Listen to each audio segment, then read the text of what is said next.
अस्सलामुअलैकुम। जी हाँ, आप सुन रहे हैं रेड एफएम से हमारा पाकिस्तान और मैं हूँ आपके साथ शहजाद हुसैन। और आज देख रहे हैं ये भी कहूँगा साथ में, क्योंकि ये शो जो है हम रिकॉर्ड भी कर रहे हैं। इसे हम अपनी वेबसाइट पे और सोशल मीडिया पे पोस्ट भी करेंगे, क्योंकि आज का शो जो है बड़े काम का शो है।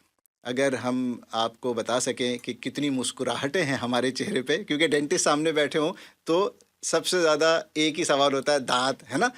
तो दांतों से, मसूड़ों से, टीथ गम से रिलेटेड जो बातें हैं, एहतियात है, बीमारियां, बहुत सारी बातें होंगी। आज मेरे साथ हैं डॉक्टर उवैस इकबाल साहब और इनसे सलाम दुआ करते हैं, इन्हीं से तफसीलात पूछते हैं। अस्सलाम वालेकुम। वालेकुम अस्सलाम शहजाद भाई, क्या हाल चाल है आपके? शुक्र अल्हम्दुलिल्लाह। डॉक्टर साहब, आप खैरियत से? अल्लाह का शुक्र है। बहुत बहुत शुक्रिया कि आप तशरीफ़ लाए शो में, ताकि आप बता सकें हमारे सुनने देखने वालों को दांतों की सेहत के बारे में और इस खूबसूरत मुस्कुराहट का राज जो माशाल्लाह आपको अता फरमाई ऊपर वाले ने। थैंक यू आपके बुलाने के लिए। अरे जनाब, मोस्ट वेलकम। अच्छा भाई, ये बताइएगा कि डॉक्टर उवैस इकबाल, आप जी जी, प्रैक्टिस कहाँ फरमाते हैं, ताकि बिल्कुल वहीं से हम जानना शुरू करें कि आपके पास आना होगा। सरी में प्रैक्टिस करते हैं? बिल्कुल। सो हमारी दो प्रैक्टिसेस हैं। सही। एक प्रैक्टिस मेरी यहीं पे करीब में है, स्कॉट रोड और 84 पे, सही। स्माइल एवेन्यू डेंटल के नाम से। अरे वाह। और दूसरी हमारी है पिटमेरोज में। सही। हमने कहा थोड़ा फासला रखें, ठीक तो है। एक पिटमेरोज में है, उसका नाम है मेरी गोल्ड डेंटल। तो ये दो प्रैक्टिसेस हैं, इन दोनों में से मैं प्रैक्टिस करता हूँ। कुछ देर में हम ये भी पूछेंगे भाई कैसे, जैसे यहाँ वाली तो आपने बता दी, फिर नंबर है या कोई वेबसाइट है वो जी। भी। लेकिन माशाल्लाह कितना अरसा हो गया ये खिदमत करते हुए? देखिए, मैंने ग्रेजुएट किया था 2016 में। ओके। तो माशाल्लाह तकरीबन 10 साल हो गए हैं। माशाल्लाह जी माशाल्लाह। इंशाल्लाह। तजुर्बेकार डेंटिस्ट जो है वो हमारे साथ मौजूद है माशाल्लाह। अरे, अच्छा, और भाई सिलसिला क्या रहा पढ़ाई का? यहीं से पढ़ा, कहीं बाहर से पढ़ा? तो अंडरग्रेड मैंने यहाँ से किया था, सही। यूबीसी से। ओके। तो उसके बाद फिर मैं आला तालीम के लिए ऑस्ट्रेलिया चला गया। सही सही। तो अल्हम्दुलिल्लाह वहाँ पे रहा, मैं डेंटल डिग्री वहाँ से की। तो अब फिर वापस आ गया उसके बाद। तो हमारा यही था फैमिली के साथ कि मैं जाऊँगा और वापस आ जाऊँगा फिर पढ़ाई के बाद। तो उसके बाद से फिर यहाँ से शुरू किया। जब आए थे वापस तो उसके बाद उस वक्त से काम कर रहे हैं। माशाल्लाह 10 साल। जी 10 साल हो गए तकरीबन। अच्छा डॉक्टर साहब, चूंकि जो सुन रहे हैं तो ये तो अपने आप में है ही कि एहतियात इलाज से बेहतर है ना। जी तो दांतों, मसूड़ों, टीथ गम, ओरल जो भी हमारी हेल्थ है उसके बारे में तो हम शो में हम पूछते रहेंगे। बिल्कुल। लेकिन मुझे खुद एक ख्याल आया कि सुनने वालों में कभी कोई बच्चा सुनता है, सोचता भी है भाई डेंटिस्ट अगर बनना हो जी तो कितना अरसा लग जाता है, और यहीं से पूरा बन सकते हैं कि बाहर जाना मस्ट है, जैसे आप ऑस्ट्रेलिया जी गए, जी, उस पर भी कुछ बताइए। बिल्कुल। बहुत अच्छा सवाल है आपका। और मुझसे बहुत लोग ये पूछते हैं, फैमिली, फ्रेंड्स और बाकी लोग भी पूछते हैं कि कितना टाइम लगेगा और क्या होगा। तो इसका ये है कि पहले हाई स्कूल के बाद मैंने अंडरग्रेड किया था। तो अंडरग्रेड के बाद मैं कुछ रिसर्च कर रहा था, तो उसी दौरान मेरा ऑस्ट्रेलिया में एडमिशन हो गया, तो मैं ऑस्ट्रेलिया चला गया। सही। वरना यहाँ पर भी उतना ही टाइम लगता है तकरीबन। पर वहाँ पे जो मुझे फ़ायदा ये लगा था, मैं उस वक्त कैंसर एजेंसी में वॉलंटियर कर रहा था। तो मेरे एक वो थे, मेंटोर थे, डॉक्टर सैमसन एंग। वो ओरल मेडिसिन और ओरल कैंसर के काफ़ी एक्सपर्ट हैं। तो उनके साथ मैंने मशवरा किया कि मैं क्या करूं। तो उन्होंने कहा देखो, मैंने अपना अंडरग्रेड भी यहाँ से किया था यूबीसी से, सही। मैंने अपनी डेंटल डिग्री भी यहाँ से ली थी, मैंने अपनी स्पेशलाइजेशन उसके बाद भी यहाँ से की। तो अब जब मैं पीछे देखता हूँ तो मेरा ख्याल से बाहर जाना चाहिए, पर्सनल ग्रोथ के लिए भी अच्छा होता है। सही। एक शहर से बाहर निकल के जाओ, एक आप नया अपने इर्द गिर्द सोशल सर्कल बनाते हो, पर्सनली बंदा मेच्योर होता है। तो और जो हमने प्रोग्राम देखा था उसका ये फ़ायदा ये भी था कि वहाँ पे पेशेंट्स बहुत ज़्यादा हैं, क्योंकि जो डेंटिस्ट्री है वो काफ़ी हैंड्स ऑन है। तो आप जब तक प्रैक्टिस नहीं करेंगे तो फिर आपका वो आप सीख नहीं सकते। सही। तो वहाँ पे चूँकि पेशेंट्स बहुत ज़्यादा थे, जो उनकी रिक्वायरमेंट्स थी ग्रेजुएशन की, इन टर्म्स ऑफ क्या क्या प्रोसीजर्स करने हैं आपने और आपको कितना कोटा चाहिए, वो भी थोड़ा ज़्यादा था। तो हमने फिर पूरा देखा, हमने फैकल्टी चेक की, तो काफ़ी अच्छा लग रहा था। तो अल्हम्दुलिल्लाह, अल्लाह का शुक्र है कि अच्छा डिसीजन हो गया वो। तो तकरीबन फिर आपको जो सवाल था मेन, हाई स्कूल के बाद अगर आपने अंडरग्रेड करना है तो उसके 4 साल, और उसके बाद जो डेंटल डिग्री है उसके अगेन अनदर 4-5 ईयर्स।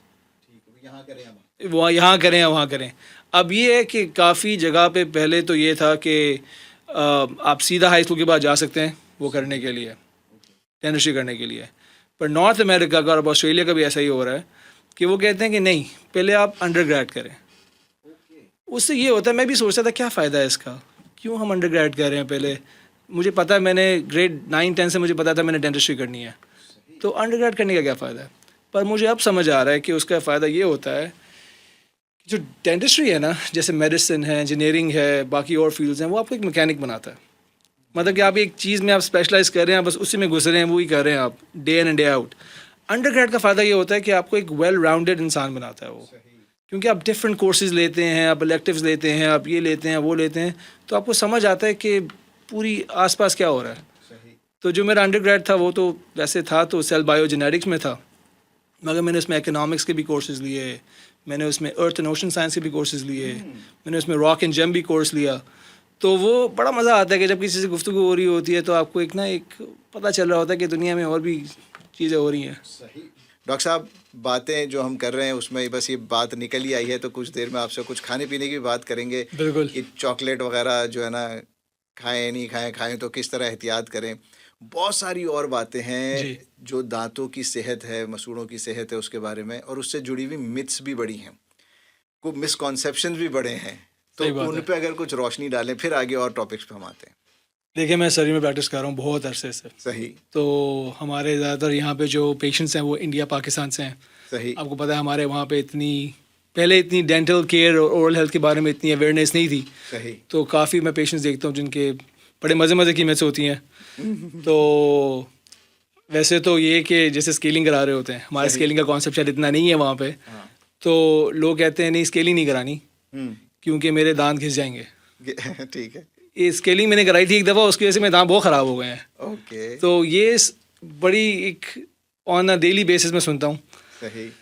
तो इसमें फिर कोई सुनाते हैं आप उनको? फिर मैं पूरा बताता हूँ उनको, शुरू से अपनी सारी बुक्स खोल के इनको बताता हूँ कि क्या इसकी रीज़न होती है कि हम लोग बहुत ज़रूरी है ये। अच्छा, ऑन अ सीरियस नोट, ये बहुत ज़रूरी है स्केलिंग कराना। क्योंकि जो हमारे दांत होते हैं ना, दांत क्या होता है कि दांत के नीचे एक फाउंडेशन है जो कि हड्डी है और गम्स है, वो दांतों की फाउंडेशन है। तो हम जब घर बनाते हैं तो हम कोशिश करते हैं कि हमारी फाउंडेशन अच्छी हो, क्योंकि हमें पता है अगर फाउंडेशन ठीक नहीं होगी तो पूरी बिल्डिंग कोलैप्स कर जाएगी। तो same thing with the teeth as well, कि हमारे टीथ की जो फाउंडेशन है वो हड्डी और गम्स है। अच्छा, उसकी हमने कैसे ख्याल करना है? क्लीनिंग से। जब भी हम कुछ खाते हैं तो हमें ये बहुत हमारे लिए ज़रूरी है कि हम सारा कुछ उसको सफाई करें। अगर फॉर एग्ज़ाम्पल हम जैसे बाहर गए हुए हैं, ऑफ कोर्स कैरी करना ब्रश को या फ्लॉस करना सोशली एक्सेप्टेबल नहीं है ऐसा, तो एटलीस्ट आप कम अज़ कम उसकी कुल्ली कर लें, पानी से उसकी एक रिंस कर लें, ताकि आपका जो बड़ा बड़ा डिब्री है उसका फूड का वो हट जाए आपके मुंह से। तो अगर वो रहेगा वहाँ पे तो उसके ऊपर बैक्टीरिया आएगा। जितना हमें खाने का शौक है उतना बैक्टीरिया को भी खाने का उतना ही शौक है, तो बैक्टीरिया उसके ऊपर आएगा। तो वो क्या करता है कि आहिस्ता आहिस्ता एक तो हमारी बॉडी रिएक्ट करती है उसको, जब बैक्टीरिया आता है उसके बाद हमारी थूक होती है, फूड डिब्री होती है, वो पूरा मिल मिला के एक कोटिंग सी बन जाती है, वाइट सी। वाइट आपने नोट किया होगा कभी कभी हमारे मुंह में ऐसा कोई वाइट सा, वो एक मुशी सा एक वो होता है सब्सटेंस, वो उसको प्लाक कहते हैं। जो प्लाक जमा हो जाता है उसके ऊपर फिर आपकी और थूक में आपके कैल्शियम और बाकी और मिनरल्स होते हैं, वो जो वॉशअप करते हैं उसके अगेंस्ट, तो एक हार्ड सी चीज़ बन जाती है पीछे। आपने देखा होगा स्पेशली जो नीचे वाले दांत है ना, उसके जो अंदर वाली जगह है वहाँ पे आपने काफ़ी येलोइश ब्राउनिश सा क्रस्ट सा देखा होगा उसके ऊपर, वो जहर है आपके उसके लिए, फाउंडेशन के लिए। ओके, सही। तो उसको हटाना बहुत ज़रूरी है, और वो हटता है सिर्फ, वो सख्त होता है, तो वो जो सिर्फ हटेगा ना, वो हटेगा हमारे जो स्पेशलाइज्ड टूल्स होते हैं, स्केलर्स होते हैं, उससे स्केलिंग करते हैं, क्लीन करते हैं। वो बेसिकली आपके दांत में कुछ ऐसे सुराख वगैरह नहीं कर रहे, जो एक मिसकंसेप्शन है। वो क्या कर रहा होता है, वो आपके दांत की वो जो लेयर है ना, उसको अल्ट्रासोनिक कहते हैं उससे, वो एक वाइब्रेशन से उसको हटा रहा होता है। हाँ बिल्कुल बिल्कुल बिल्कुल, आप समझ गए। तो वो जो चीज़ है वो आपको, जब वो लेयर हटती है सालों साल के, उस लेयर जब होने के बाद हटती है जब वो, तो उसके नीचे फिर सेंसिटिविटी शुरू हो जाती है, क्योंकि दांत को वो नहीं होती, एक लेयर इतने अरसे से उसके ऊपर थी, जो नीचे गम्स होते हैं, बोन होती है, वो नीचे जा चुके होते हैं। सही। तो जो एक रॉ सा एक स्ट्रक्चर होता है, जो पहले एक ज़माने में कभी गम्स और बोन के साथ कवर था, अब वो बिल्कुल एक्सपोज एनवायरनमेंट, उसके बाद पे प्लाक से और टार्टर से कवरेज थी उसको, अब वो एक्सपोज हो गया एनवायरनमेंट के साथ, तो फिर वो सेंसिटिविटी होती है वहाँ पे। जहाँ पे गम से वहाँ पे अब खाली जगह है, क्योंकि वो हट गया है सारा कुछ, तो लोग कहते हैं सुराख हो गया है दांतों के बीच में। तो ये एक स्लो प्रोसेस है जो कि चलता रहता है। तो एक तो ये तो मैं रोज़ सुनता हूँ।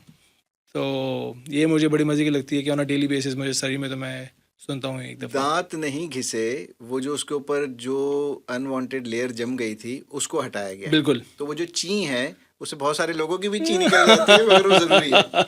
ऐसा ही है बिल्कुल। अगर आप इसको कराते रहेंगे ना रेगुलरली तो आपको फील नहीं होगा फिर।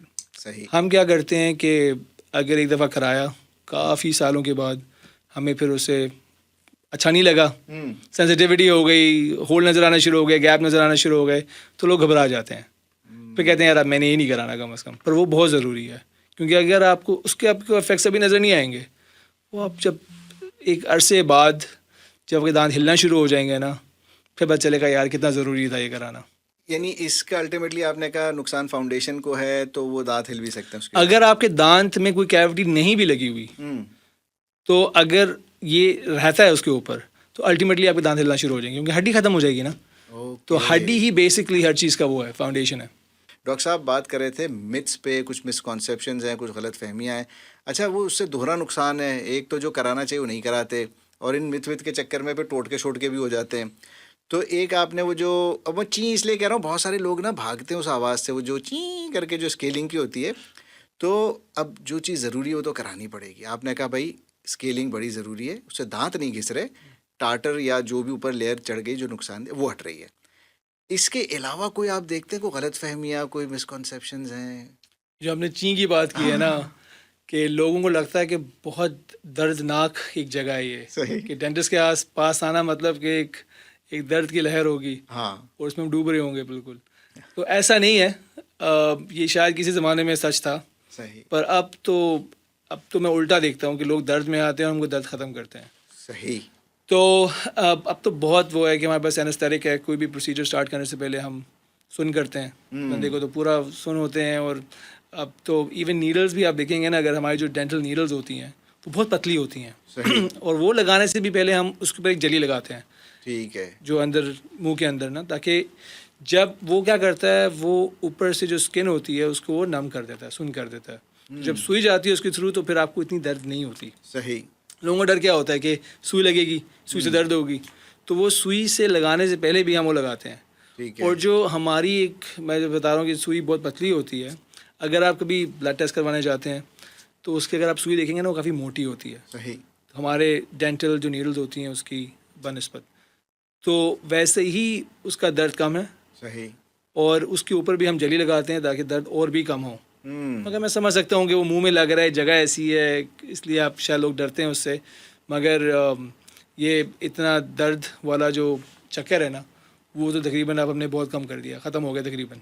वो जो अगर मसले को शुरू में हैंडल ना किया जाए, जी। तो जो दर्द असल वाला हो सकता है, उस दर्द से बचने के लिए ज़रूरी है कि छोटा वाला दर्द जो है, और उसमें भी आपने बताया पहले जली लगा दी, बिल्कुल। तो सुई जो चुभेगी, पतली वाली बारीक सी सुई, उसका दर्द भी नहीं होगा। फिर जब एक मरतबा जब सुई लग गई तो मज़ीद वो वहाँ पर एनेस्थीसिया हो गया, तो अब जो भी प्रोसीजर होगा उसका दर्द नहीं होगा। बाकी हम जो है ना, बड़े कॉम्प्लेक्स प्रोसीजर्स भी सिर्फ एक उस टीका लगाने से करते हैं। जो सुई होती है, वो जो सुन कर देते हैं हम, मैं ऐसे करता हूँ कि ऑल ऑन 4 एक वो है कि हम, जैसे लोगों के बिल्कुल दांत नहीं होते कोई भी, तो उसमें इम्प्लांट लगाते हैं हम 4 या 5। उसके लिए पूरा ड्रिल करना पड़ता है। तो हम लोग हड्डी के लिए ड्रिल कर रहे हैं। ओके। तो जगह जगह पे ड्रिल हो रहा है, लंबा प्रोसीजर होता है, कभी 3-3 घंटे लग जाते हैं उसके अंदर, 3-3 4-4 घंटे लग जाते हैं। तो वो भी हम सिर्फ उससे करते हैं कि सुलाते नहीं है, उसके लिए एक वो इंजेक्शन लगा के, तो उससे वो चल रहा होता है पूरा प्रोसीजर। सही। तो इतना वो स्ट्रॉन्ग वो होता है, एनेस्थेटिक होता है कि आपको दर्द नहीं होता। दर्द नहीं होगा जी। ये कुछ दिमाग में भी है ना, एक सोच में भी है कि भाई ऐसा हो सकता है या होगा, या किसी को ज़्यादा महसूस होता है तो उन्होंने इतना मशहूर किया हुआ होता है, या कोई पूरा एक्सपीरियंस रह गया हो पिछला। एंग्जाइटी भी होती है लोगों की Anxiety कि है, लोग definitely। डरते हैं शुरू से, आने में डरते हैं। मेरे पास काफ़ी पेशेंट्स ऐसे आते हैं कि जो जिनको डर लग रहा होता है, मगर उनके लिए भी हमारे पास एक एक्स्ट्रा लेयर है, वो है सेडेशन की। उसमें क्या होता है कि अभी हमारे पास जो हम लोग अभी क्वालिफाइड हैं वो है एक ओरल सेडेशन के लिए। सही। उसमें क्या होता है कि 1 या 2 पिल्स हम पेशेंट को देते हैं 1 घंटा पहले प्रोसीजर से। तो उससे फिर वो इसका इंटेंडेड पर्पस ये तो नहीं है कि वो सुला दे, पर कभी कभी पेशेंट सो भी जाते हैं उससे। पर यूजली क्या होता है, उससे लोग रिलैक्स हो जाते हैं। तो जो एक एंग्जाइटी होती है ना कि काम कराना है मुंह के अंदर, वो एक डर लग रहा होता है, वो बहुत कम हो जाता है। सही। तो एक तो ये पिल्स हो गई है, दूसरा हमारे पास नाइट्रस भी होता है जिसको हम लाफिंग गैस कहते हैं। ओके, तो वो लगा दिया आपने और आप आराम से फिर पेशेंट रिलैक्स है और आप काम कर रहे हैं। सही तो ये उन पेशेंट्स के लिए जिनको ज़्यादा डर लग रहा है, जिनको एक एक्स्ट्रा लेयर चाहिए एक कंफर्ट की, सही। तो अब ये भी सहूलत मौजूद है। डॉक्टर साहब एक बात बताइएगा जी। कि सुबह ब्रश किया, रात को ब्रश किया, बहुत सारे लोग जो हैं, मतलब मैं वहाँ से शुरू होता हूँ, कोई ब्रश नहीं करता, जी। कोई ढंग से नहीं करता, है ना, जी। और एक टाइम कर लिया, जी। चले जो 2 टाइम भी कर रहे हैं, फिर एक फ्लॉस का भी एक है जी। कि जी वो, तो थोड़ा बता दें कि अगर तो दांतों का ख्याल सही से रखना है तो क्या करना चाहिए, फिर जिससे जितना हो सके वो उतना करें, मगर असल में क्या और कितना कैसे करना चाहिए? देखें, जैसे हमने पहले बात कर रहे थे ना कि जो चीज़ जिस वजह से स्टार्ट होता है, सारा डिटीरियोरेशन स्टार्ट होती है, वो होता है कि फूड के पार्टिकल्स, ठीक है, उसमें भी सबसे ज़्यादा होता है शुगर, राइट। ओके, तो अगर आप शुगर को कंट्रोल रखें हाँ, और मुंह की सफाई करते रहें, सही, चाहे आपने अगर आपने ऑप्टिमल केयर की बात करें ना अपने हाँ, दांतों हाँ, के लिए, तो जितना सफाई रख सकें उतना बेहतर है। सही, आपने कुछ खाया, हाँ, अगर आपके पास आप ऐसा कर सकते हैं कि आपने फटाफट ब्रश कर लिया, फ्लॉस कर लिया, देन आपका बहुत सही रहेगा। और ये अगर आप ये नहीं कर सकते तो कम से कम, जैसे हम लोग पहले बात कर रहे थे, कि कुली कर लें पानी से, सही, तो जो मुंह में जमा हुआ है तकरीबन वो निकल जाएगा। सुबह और रात को सोने से पहले तो ब्रश बहुत ज़रूरी है, सही, और फ्लॉस करना एक दफ़ा रात को सोने से पहले एक मिनिमम वो है कि आपने करना ही करना है, बेयर मिनिमम है ये।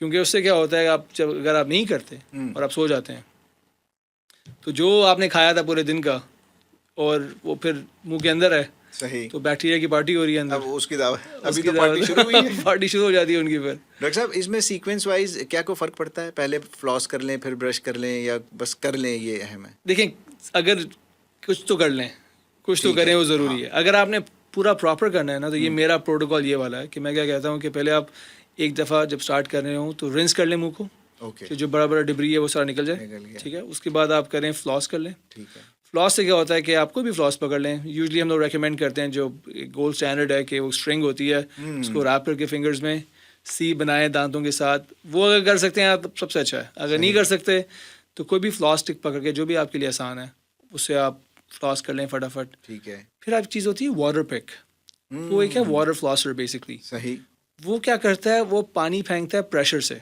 ठीक है, अगर आपके दांतों में जैसे गैप बन रहा है, दांतों में खाना फंस रहा है, तो फ्लॉस ने तो हटा दिया, मगर वो 100% फिर भी नहीं हटा सकता। 100% कोई भी चीज़ नहीं हटा सकती। तो आपने फिर फ्लॉस से क्या, वाटर फ्लॉसर से जो आपने फ्लॉस से लूज़ की थी डिब्री, वो आप वाटर फ्लॉसर से प्रेशर से आप पानी फेंकेंगे तो सारा साफ़ हो जाएगा। पिचकारी जो है वो उससे वो साफ हो बिल्कुल, जाएगा, सही, वो काफ़ी साफ़ हो जाएगा उससे।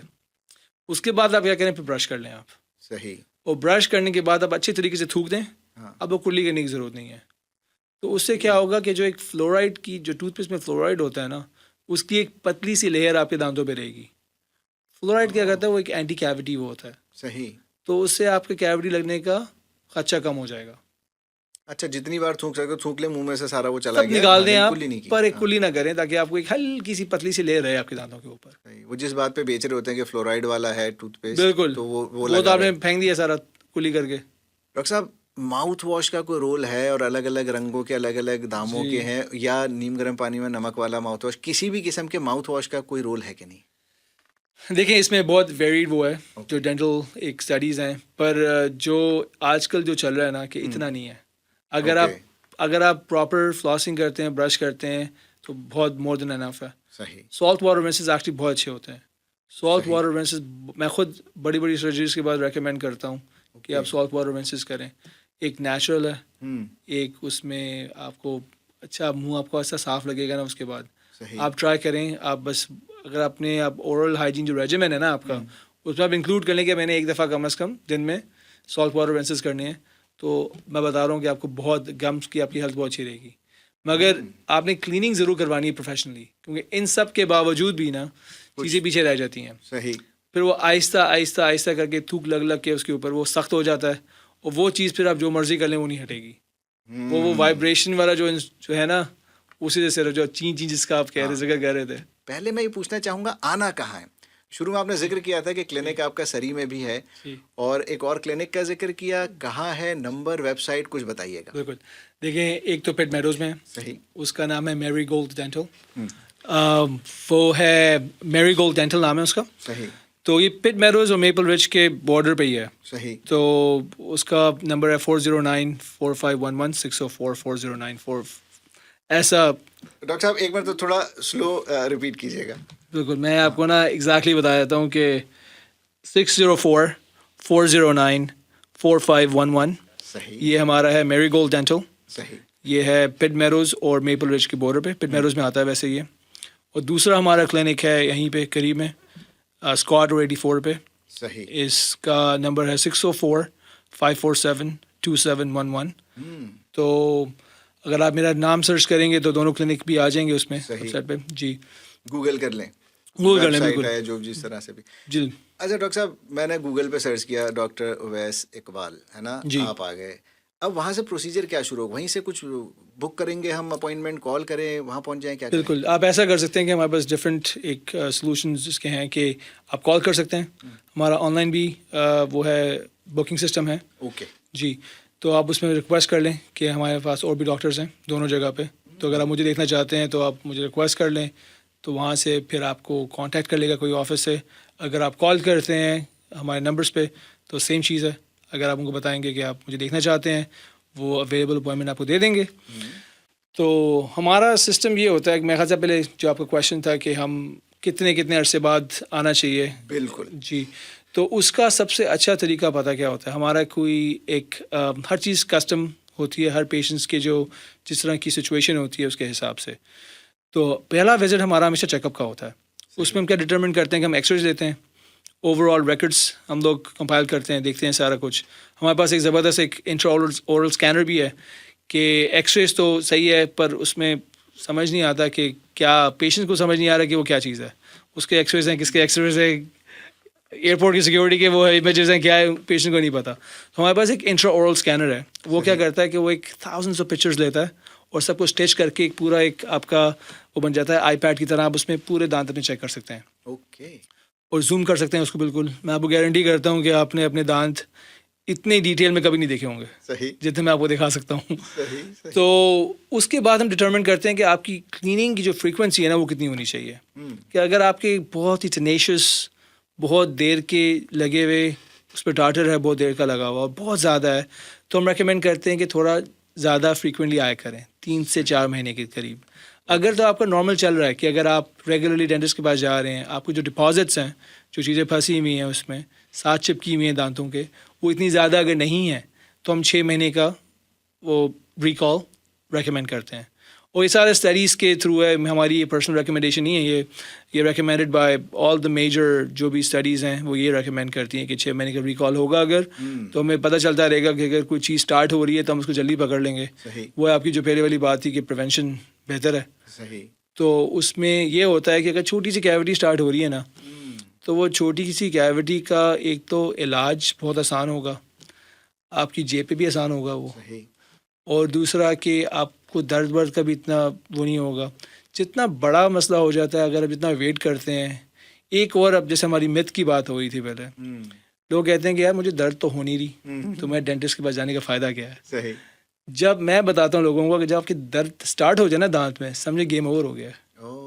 क्योंकि या तो फिर आप बड़े प्रोसीजर्स की तरफ जा रहे हैं। सही। या तो आपको दांत निकलवाना पड़ेगा, या फिर अगर उसका दांत का स्ट्रक्चर इनफ है तो फिर रूट कनाल करना पड़ेगा। ये सुना होगा रूट कनाल का नाम लोगों ने। रूट कनाल का मतलब ये होता है कि आप एक बहुत, आपकी नर्व्स के अंदर बैक्टीरिया चला गया है, कि नर्व्स इन्फ्लेम हो गई हैं आपकी, तो उनका कुछ, और नर्व्स होती हैं बिल्कुल दांत के बीच में और अंदर तक जा रही होती हैं, तो फिर अंदर जाके क्लीन करना पड़ता है, उसमें भरना पड़ता है, और फिर उसके फेलियर रेट्स भी हो सकते हैं। तो एक वो लंबा प्रोसीजर है। सही। सबसे बेहतरीन तरीका इसका ये है कि आप रेगुलरली जाया करें, क्लीनिंग करवाएं। अगर एक आधी छोटी मोटी कैविटी कहीं बन रही है उसको ठीक करवा लें, सही। लाइफ सही रहेगी आपकी। तो ये ना पिछले दिनों चलती रहती ना बातें, जैसे मेंटल हेल्थ के हवाले से भी, ये मंथ वो मंथ है ना मर्दों की मेंटल हेल्थ। वो बच्चन साहब की एक फिल्म का डायलॉग है, मर्द को दर्द नहीं होता लेकिन दांत को दर्द होता है। वैसे तो मर्द को भी होता है और दांत का दर्द बड़ा ज़बरदस्त होता है। तो उसका वेट नहीं करना है ना, क्योंकि दर्द अगर शुरू हो गया तो मतलब बात नर्व तक पहुंच गई है। तो ये तो रेगुलर विजिट होगा तो आप एक्सपर्ट आई से देख लेंगे और छोटा मसला हल हो जाएगा। बिल्कुल ऐसा ही है। डॉक्टर साहब ये बताइएगा कि ब्रेक में एक तो सरमद शाहजहाँ जो हैं उनकी कॉल थी, और वो कहते हैं कि बाकी बातें तो बड़ी अच्छी हैं जो फ़ायदा पहुंचा रही लोगों को, मगर जो माली फ़ायदा है जो कि कैनेडियन डेंटल केयर प्लान, जी, इसके हवाले से अगर लोगों को बताएं किस तरह वो फ़ायदा उठा सकते हैं इससे। बहुत अच्छा सवाल है सहमद भाई का। देखिए, इन्होंने स्टार्ट किया था ये 2024 में। सही। ये लिबरल गवर्नमेंट की एक वो थी कि इनिशिएटिव था उनका, क्योंकि उनकी जो रिसर्च थी उसके हिसाब से जो स्टैट्स बता रहे थे कि 4 में से कम एक वो है लोग हैं जो जा रहे हैं डेंटिस्ट के पास, और जो ज़्यादातर लोग नहीं जा रहे उनकी मेन रीज़न थी फाइनेंसेस। तो अब बीसी के अंदर ही तकरीबन 8.5 लाख लोगों ने साइन अप किया हुआ है इसके लिए, ओके, सीडीसीपी सही। के लिए। उसमें से तकरीबन अभी तक 4.5-5 लाख लोगों ने इसका फ़ायदा भी उठा लिया, उनकी क्लेम्स जा चुके हैं। सही। और ये इसका जो फ़ायदा है वो ये है कि अगर आपकी इनकम एक सर्टेन ब्रैकेट के अंदर है हम्म, तो वो आपको एक परसेंटेज तक कवर करते हैं, सही। गवर्नमेंट कवर करती है आपको। सही। अगर आपने अपनी एलिजिबिलिटी चेक करनी है ना, हाँ। तो उन्होंने इसका बड़ा आसान तरीका बनाया हुआ है। आप सीडीसीपी की वेबसाइट पर जाएं, किसकी वेबसाइट? सीडीसीपी की वेबसाइट पे जाएं, ओके, और उसमें आप चेक कर सकते हैं। ठीक है। हम लोग क्या करते हैं कि हमारा क्लिनिक स्माइल एवेन्यू और मेरी गोल्ड दोनों, अगर आप उसको कॉल करते हैं ना, अगर आप बात करते हैं, हमारी मैनेजर हैं, बहुत ज़बरदस्त है, अनीशा नाम है उनका, और बाकी स्टाफ है, अगर आप उनसे किसी से भी बात करेंगे वो आपको पूरा गाइड करते हैं सही। कि अगर पूरा चेक करने से कि आपकी एलिजिबिलिटी कितनी है, क्या है। अप्लाई आपने खुद करना है क्योंकि उसमें आपका सिन नंबर होता है और बाकी पर्सनल इन्फॉर्मेशन होती है, सही। पर आपको स्टेप बाय स्टेप पूरा गाइड कर सकते हैं कि आपने कैसे अप्लाई करना है, एलिजिबिलिटी कैसे चेक करनी है। और आप मानेंगे कि बहुत तेज़ है वो, मतलब कि काफ़ी जल्दी रिस्पांस आता है। कि कुछ होता है ना कि गवर्नमेंट की मतलब बात सुनते हैं, कहते हैं यार पता नहीं कितनी देर बाद रिस्पांस आएगा इसका, पर विद इन डेज उसका रिस्पांस आ जाता है आपको। सही। तो बहुत लोगों ने फ़ायदा उठाया इसका। सही। तो मेरा ख्याल से बहुत अच्छा प्लान है। जनाब, एक तो हो गया ये। अच्छा भाई, इसके अलावा सोशल मीडिया पे नदीम ज़िया साहब और शहीर मोहम्मद साहब चूँकि साथ हैं, पसंद कर रहे हैं, अप्रिशिएट कर रहे हैं। अच्छा, इसके अलावा सारा ने पूछा है और भी होंगे देसी टोटके खैर, लौंग का जिक्र बड़ा सुनते हैं ना, ये है वाकई उसका कोई रोल है? अच्छा, लौंग में एक चीज़ होती है, इसको कहते हैं यूजेनॉल, एक कंपाउंड होता है। ओके। वो क्या कहता है, एक माइल्ड सा सेडेटिव है वो आपके दांत को अगर दर्द हो रही है आप रख लें, लौंग रख लें, तो कहते हैं दर्द खत्म हो जाता है, तो उससे फ़ायदा होता है। सही। और ये कंपाउंड हमारी बाकी जो कुछ हमारी डेंटल प्रोडक्ट्स हैं ना उसमें भी यूज़ होता है। ओके। तो इसका फ़ायदा है, पर वो ये नहीं है कि एक मिरेकल नहीं है कि सही। आप लौंग रखेंगे तो सब भूल जाएं। हाँ। जो दांत बिल्कुल टूट गया वो एकदम से दोबारा निकल के आ जाएगा, ऐसा नहीं होगा। सही है। मगर कम से कम ये है कि आपको थोड़ी देर के लिए आराम दे देगा वो जरूर दर्द में। लेकिन वो दर्द जो में। कड़वा होता है, तेज होता है, तो ख्याल किया जाता है शायद इससे कुछ जॉम्स मर जाएंगे, कुछ ठीक ऐसा नहीं है, मतलब दर्द में कुछ थोड़ी सी फ़ायदा राहत। होता है उसका। ओके, पर ये नहीं है कि एक मिरेकल नहीं है वो कि सही। लौंग सब कुछ ख़त्म कर देगा। ठीक है। अच्छा डॉक्टर साहब, ये बच्चों के दांत, ठीक जी। है ना, अगर वो सही अलाइन नहीं है, टेढ़े हैं, और उसमें आजकल बहुत सारी चीज़ें आ जी, गई हैं, बिल्कुल। कभी कभी लगता है क्या ये ज़रूरी हैं या गैर ज़रूरी है ना, तो ये ज़रा बताइएगा, ये ब्रेसेस वगैरह और ये और कब शुरू होना चाहिए, इसके लिए क्या ट्रैक होना चाहिए? बहुत अच्छा क्वेश्चन है ये, क्योंकि इसमें क्या होता है कि देखें, जो बच्चा जब पैदा होता है उसके ना दांत, जब बेबी टीथ होते हैं, आ रहे होते हैं, आप ये नोट करें कि कभी कभी आपको लगेगा दांत, 10 साल का बच्चा है उसके दांत बहुत टेढ़े हैं, एक पे एक चढ़ा हुआ है दांत बिल्कुल टूट, और जब वो बड़ा होता है थोड़ा सा बिल्कुल ठीक हो जाते हैं। उसका रीज़न ये होता है कि आपकी तो दांत आ रहे हैं मगर आपका साथ जॉ भी ग्रो कर रहा है, क्योंकि फेशियल ग्रोथ तो ख़त्म नहीं होती ना, सही। तो होती रहती है। तो जब तक फेशियल ग्रोथ ख़त्म नहीं होती और दांत आ रहे हैं, तो आपने देखना है कि साइज़ डिस्क्रिपेंसी उसके साथ कितनी है, दांतों की और जॉ की कितनी है। ओके। तो ये अगेन ऐसा क्वेश्चन है कि आपको दिखाना पड़ेगा कि एक हर बच्चे का अलग वो चल रहा होता है। सही। काफ़ी दफ़ा मैं माँ बाप आते हैं, पेरेंट्स आते हैं, वो कहते हैं कि हमारे बच्चे को ब्रेसेस चाहिए। मैं कहता हूँ कि नहीं, अभी आप सब्र करें, अभी आपको लग रहा है कि टेढ़े हो रहे हैं बहुत ज़्यादा दांत, पर ये आप वेट करें कि जॉ ग्रो करेगा और दांत सीधे हो जाएंगे। सही। तो ऐसा ही होता है कि जब थोड़ा बड़ा होता है बच्चा, दांत ठीक हो जाते हैं, दांत सीधे लगना शुरू हो जाते हैं। काफ़ी दफ़ा ऐसा भी होता है कि नहीं, आपको चाहिए होता है, कुछ इंटरवेंशन चाहिए होती है आपको, कि अगर बहुत ज़्यादा टेढ़े हैं, एक देखिए एक नॉर्मल लिमिट है, सही। अगर उस नॉर्मल लिमिट के बाहर जा रही है वो कोई भी चीज़, तो फिर हमें फिर इंटरवीन करना है उसके अंदर, ठीक तो है। हम उसको छोड़ नहीं सकते फिर। मगर यूजली क्या होता है कि जो टिपिकल एवरेज वो होता है 13-14 साल की उम्र में पता चलना शुरू हो जाता है कि अब इसको चाहिए होंगे कि नहीं चाहिए होंगे। ओके। जी। वक्त कम है और मुकाबला सख्त है, अब तो इतना सख्त हो गया है कि आखिरी चंद मिनट रह गए। डॉक्टर साहब, बातें शुरू हुई हैं, अभी बहुत सी बातें बाकी हैं। ऑन एयर ही आपसे इजाज़त ले रहा हूँ। इंशाल्लाह आप अगले शो में भी तशरीफ़ लाएंगे, कब करेंगे वो आपके टाइम के हिसाब से हम तय करेंगे, इंशाल्लाह, है ना। बिल्कुल। बहुत शुक्रिया कि आज आप तशरीफ़ लाए, और मेरी तरफ से अल्लाह हाफ़िज़। आप कुछ कहना चाहेंगे? आपके शहजाद भाई, आपके बुलाने का, आपके प्यार का बहुत बहुत शुक्रिया। तो इंशाल्लाह ज़रूर जल्द मुलाकात होगी दोबारा। इंशाल्लाह। भाई आप यूं ही सुनते रहिएगा रेड एफएम, और अगले शो तक के लिए शहजाद हुसैन को इजाज़त दीजिए। सलाम, नमस्ते, सत श्री अकाल, बाय।